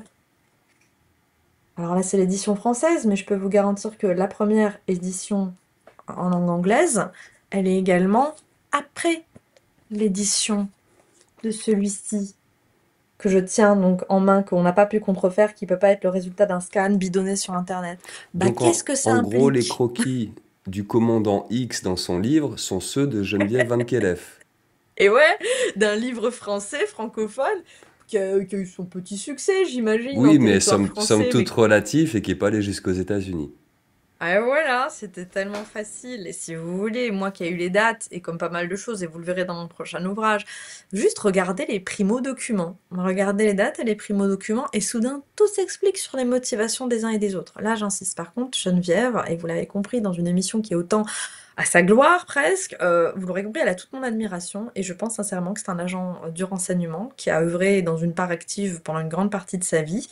Et qui avait aussi une part de sincérité dans ce qu'elle faisait, qui avait d'ailleurs, je pense, on était sur du 50-50, un peu comme John Lear, et qui a, à travers les révélations du commandant X, tenté de nous faire passer toutes les infos qu'elle pouvait. Pourquoi? Bah, qu'est-ce qu'on trouve là-dedans ou dans l'ultime complot du commandant X? Eh ben, on trouve quoi? Des dénonciations liées à des structures qui ressemblent à l'unité 731. Donc, on parle bien tout ce qui est Dulce Base et compagnie, donc manipulation génétique illégale. On parle donc d'enlèvement avec séquestration. On parle, ben, pardonnez-moi, mais c'est de l'abus sexuel. Vous le mettez comme vous voulez, mais le fait d'extraire des gamètes de quelqu'un qui est pas consentant pour le faire faire un enfant hybride avec quelqu'un d'autre, enfin, ça va pas. Plein de choses comme ça, et notamment, je vous avais fait une petite image, enfin un petit reel sur Instagram pour vous parler de ça. Aujourd'hui, on a la révélation qu'il y a une entreprise chinoise, donc 40 ans plus tard, qui va nous offrir pour la modique somme de 12 000 balles le moyen d'enfanter avec un robot anthropomorphe humain avec un utérus artificiel. On n'en arrive pas à créer un robot avec un utérus artificiel en une nuit. Il y a au moins 40 ans d'expérimentation derrière. Donc, ce qu'elle a essayé de nous faire passer, encore une fois, tout le monde s'est focalisé sur le doigt au lieu de regarder la lune. C'était bien là. Alors, je suis pas là en train de faire un plaidoyer contre la GPA ou je sais pas quoi. J'essaie juste de vous expliquer que cette personne, malgré le fait qu'elle ait été, dans certaines de ses sources, vérolée, je vous l'affirme, on parle bien d'une véritable insider et qui a essayé désespérément d'être entendue et qui n'a pas pu. Pourquoi? Parce qu'elle n'était pas, on va le dire cash, dans le Star System, elle n'était pas dans la prétention, elle était aussi certainement bien saucissonnée dans son NDA à elle, où elle ne pouvait pas du tout révéler. Comprenez que c'est quelqu'un de pivot. Donc relisez ce qu'elle a produit, non pas pour le prendre comme parole d'évangile, hein, moi je suis pas là pour créer un Dulce Base 2 ou la Confédération Cosmique de je sais pas quoi, c'est juste pour qu'ensemble on réfléchisse, on voit sa trajectoire et on comprenne, elle essaie désespérément de faire des signaux et c'est elle le commandant X. Alors je sais que maintenant tout le monde a bien oublié qui c'était, mais dans les années 90, ça a été pourtant, c'est comme le livre jaune, c'était bam, c'était la révélation. C'est elle, et j'en suis convaincue, et cet élément où ça prédate par rapport à ses illustrations, par rapport à ses propos, c'est la preuve. Alors j'ai pas une photo d'elle en train d'écrire le commandant X, mais c'est plus qu'une évidence, je dirais, avec tous les éléments là que je vous propose, et encore d'autres que vous trouverez dans Black Programme, on comprend que c'est elle. Et ce qui est extraordinaire, c'est de voir à quel point ce personnage, il faut le dire, c'est un masque, il est devenu hors de contrôle parce qu'après il a été récupéré par d'autres auteurs qui lui ont fait dire ou fait faire un petit peu n'importe quoi, un peu comme pour les suites bidonnées et contrefaites de l'interview Lacerta, si vous voulez. C'est vraiment capital qu'on puisse l'entendre aujourd'hui. C'est elle, c'est une évidence, et je peux comprendre qu'on ait eu envie d'enterrer cette évidence-là, parce que je vous le montre, là, vous pouvez voir dans le slide les illustrations, c'est les mêmes, si vous voulez, encore une fois, c'est juste un scan, comme elle avait l'habitude de faire, et puis avec une petite traduction en anglais, et puis basta. Et des gens comme Bob Lazar, John Lear, Bill Moore, etc., toute cette base de l'ufologie américaine, nord-américaine, qu'est-ce qu'elle a fait? Elle s'est réappropriée ces éléments-là, et jamais on lui a dit merci, ou ok, ça vient d'elle, c'était comme ça. Et je trouve ça particulièrement choquant parce que c'est, encore une fois, c'est une vie, c'est 54 ans passés à faire tout ce travail d'investigation qui est absolument énorme. Ça peut donc arriver à tout le monde de se faire silencier comme ça et d'être coupé aussi, on va le dire, par cet entre-soi très masculin qu'il y a dans ce milieu. Et c'est important de considérer son destin à elle pour se rappeler que ça peut nous arriver à chacun. De quoi elle a parlé? De quoi parlait le commandant X? De quoi parlait Geneviève? Des pistes qui aujourd'hui font vraiment sens. Vous voyez, je suis pas là pour crier à l'implant, etc. Mais quand même, elle, c'était quelqu'un qui a mis à l'épreuve du doute beaucoup d'éléments pourtant très impressionnants. Là, je vous les montre dans ce slide, de preuves d'un plan dont elle disposait. Comprenez que c'est encore un sujet aujourd'hui. Alors après, je vous l'ai dit, moi, je suis plus sur une vision peut-être avec du marquage sur des implants ADN. Qu'est-ce que c'est l'ADN fantôme?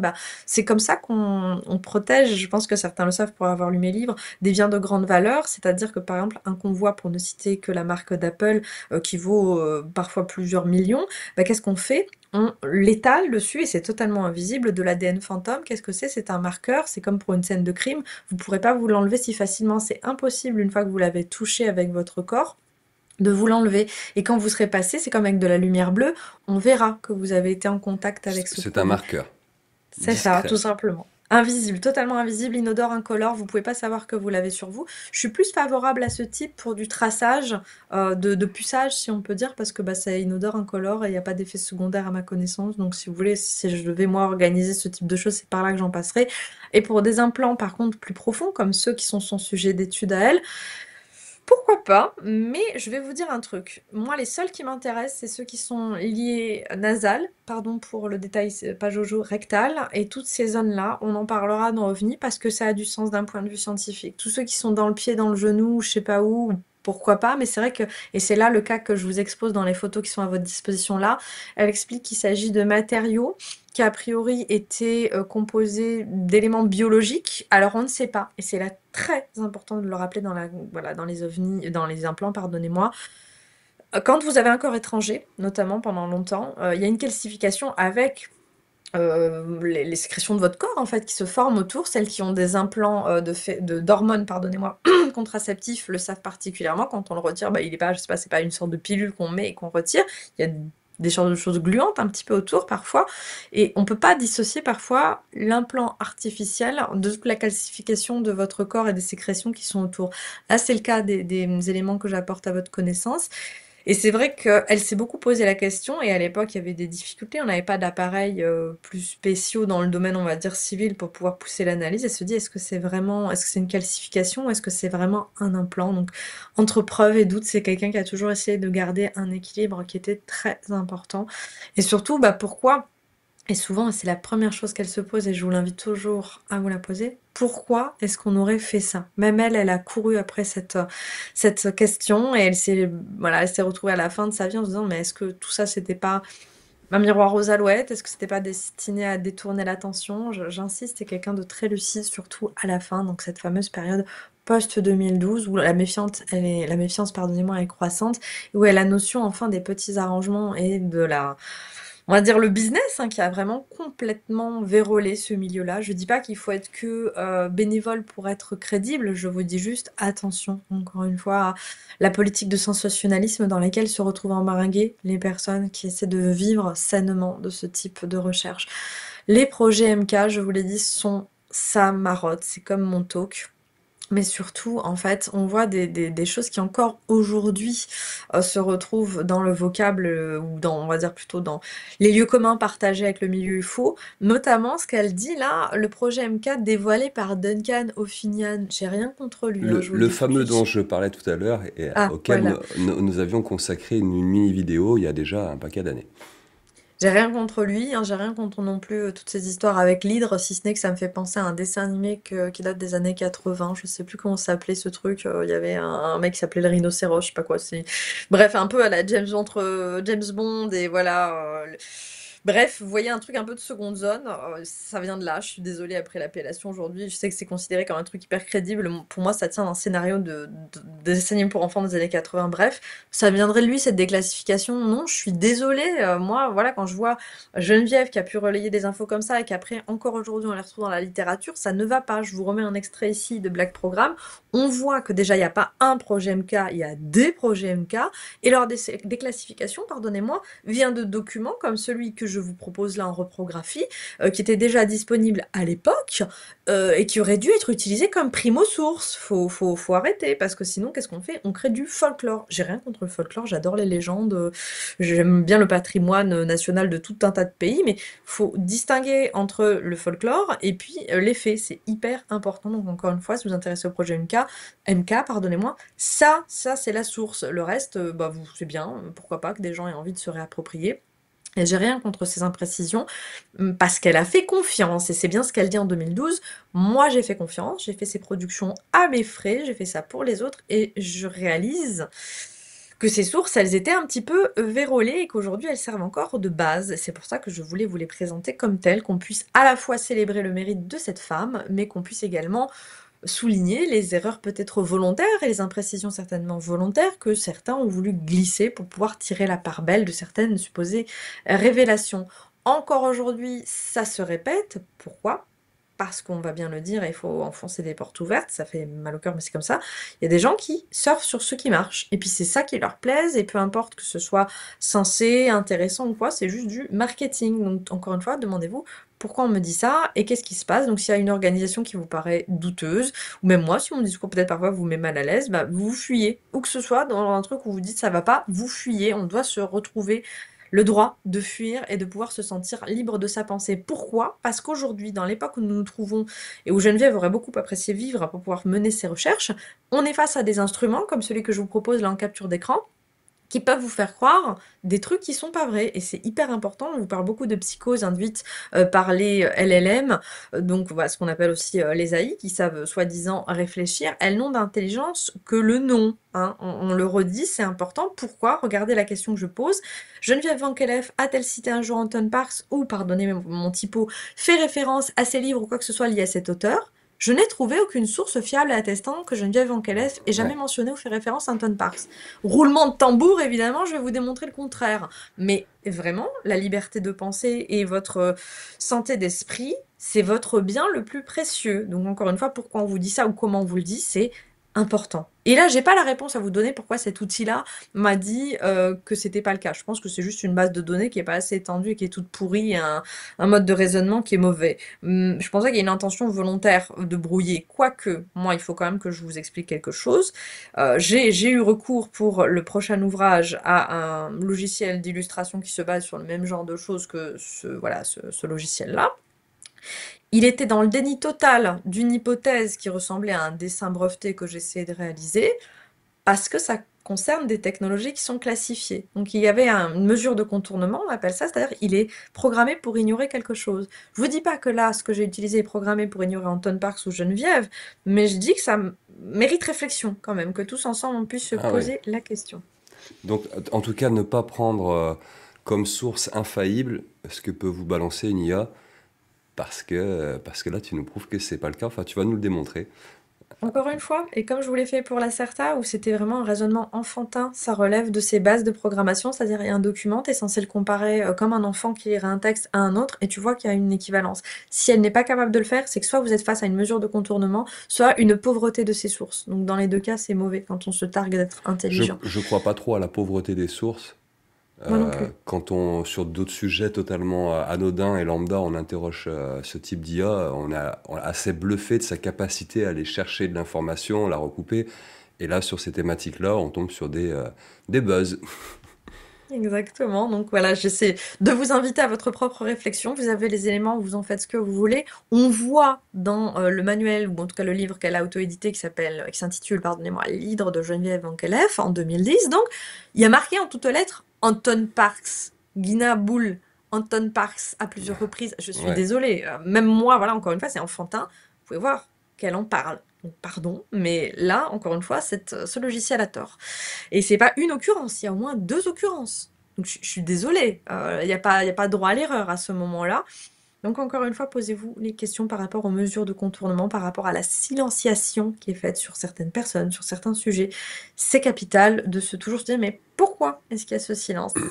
Ça révèle énormément de choses. Je vous dis pas que ça veut dire qu'on a la vérité vraie, ou je sais pas du tout ce que j'essaie implicitement de vous dire, c'est les mesures de contournement. Par exemple, là, pour l'illustration que j'ai voulu faire sur du matériel qui est classifié, bah, elle est faite, cette intelligence, pour ne pas réfléchir à ce qu'on puisse créer des plans de type patron pour construire une technologie classifiée, tout simplement parce qu'elle ne veut pas par hasard pouvoir vous en donner l'existence. Mais bien sûr qu'elle y a eu accès dans les fins fonds du web, et bien sûr que c'est un problème, évidemment.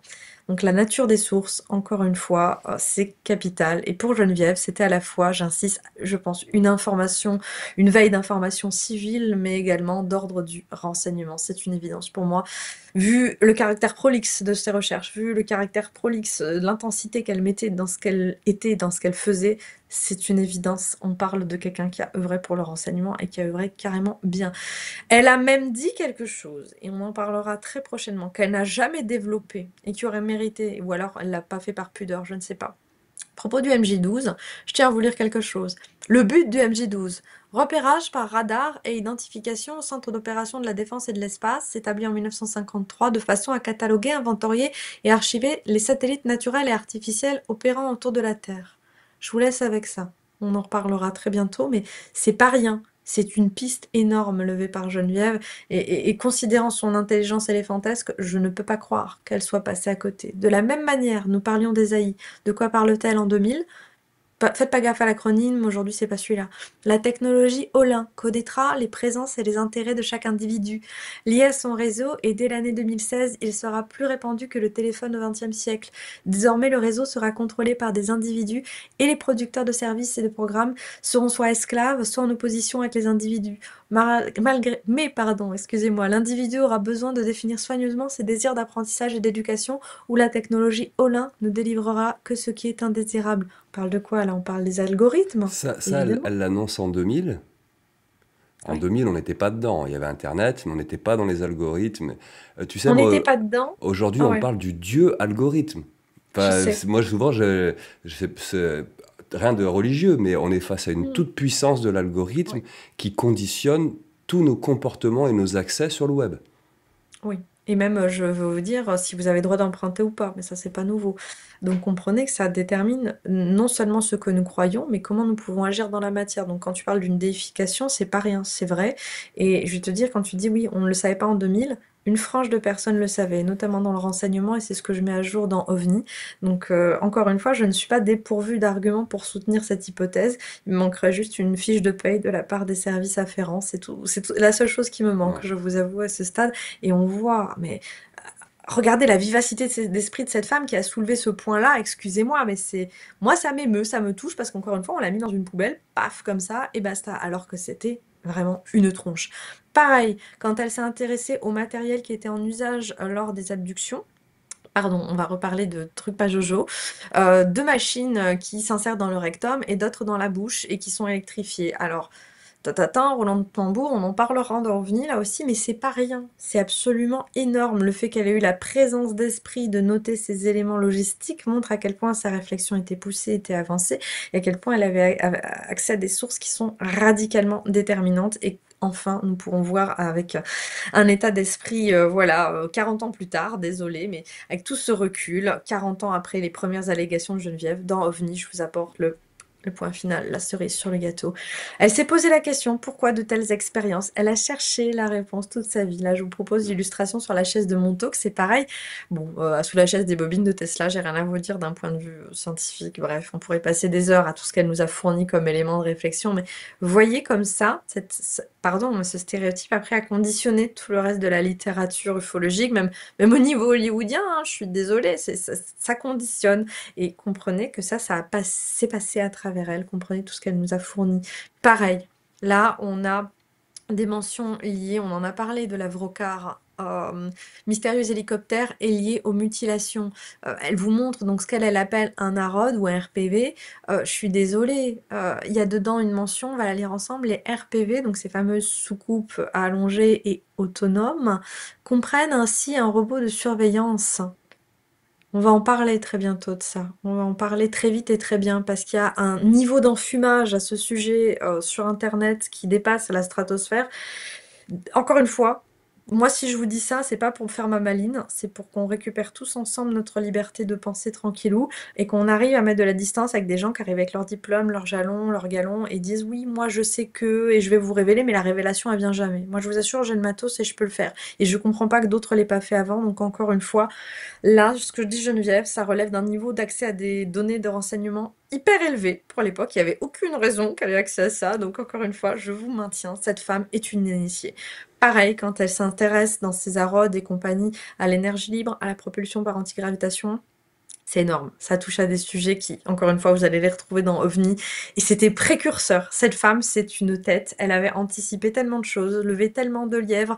Elle s'est fait ostraciser comme c'est pas permis. Et j'espère que cette émission, aujourd'hui, va vous donner envie d'aller vous pencher sur sa littérature et prendre le temps de célébrer à la fois la mémoire des chercheurs qui sont morts et puis ceux qui sont encore vivants, s'il vous plaît. Aidez-les à survivre ainsi que l'édition traditionnelle. Pour conclure, je voudrais juste vous dire que Geneviève, c'est quelqu'un qui, effectivement, pour aller attraper la Lune, forcément, elle avait un petit peu les pieds qui touchaient pas toujours terre et la tête vraiment dans les étoiles, mais la Lune, elle était vraiment à deux doigts de s'en saisir et je tiens à saluer le travail exceptionnel et les qualités humaines dont elle a fait montre tout au long de sa brillante carrière. Merci beaucoup Anaël pour cette présentation de la vie et de l'œuvre de Geneviève Van Keleff. Je voudrais profiter, si tu veux bien, de cette dernière émission qui concerne Black Program, puisque je l'avais dit, 7 émissions déjà avec celle-ci, pour faire un point. Et on va utiliser justement ce personnage de Geneviève Van Keleff pour être sûr d'avoir bien tout compris sur ces hypothèses que tu nous partages à travers tes travaux et à travers cet ouvrage-là. Geneviève Van Keleff, pour toi, tu soupçonnes qu'on a affaire à un agent qui divulgue de l'information classifiée à travers un narratif ufologique. Oui. Jusqu'ici, Mais elle on y est... croit aussi. Mais Elle y croit voilà, aussi, hein. mais elle croit aussi à l'ufologie. Oui, c'est clair. C'est On là, peut c'est pas là faire ça si qui... longtemps sans y croire. Est-ce que tu penses pas qu'il y a incompatibilité à se dire je suis passionné d'ufologie, je veux comprendre la réalité, l'intelligence qui se cache derrière ces phénomènes-là, et en même temps brouiller les pistes auprès du grand public en utilisant cette trame narrative ufologique pour faire passer de l'information en tant qu'agent infiltré. C'est parce qu'on a un stéréotype de l'agent du renseignement.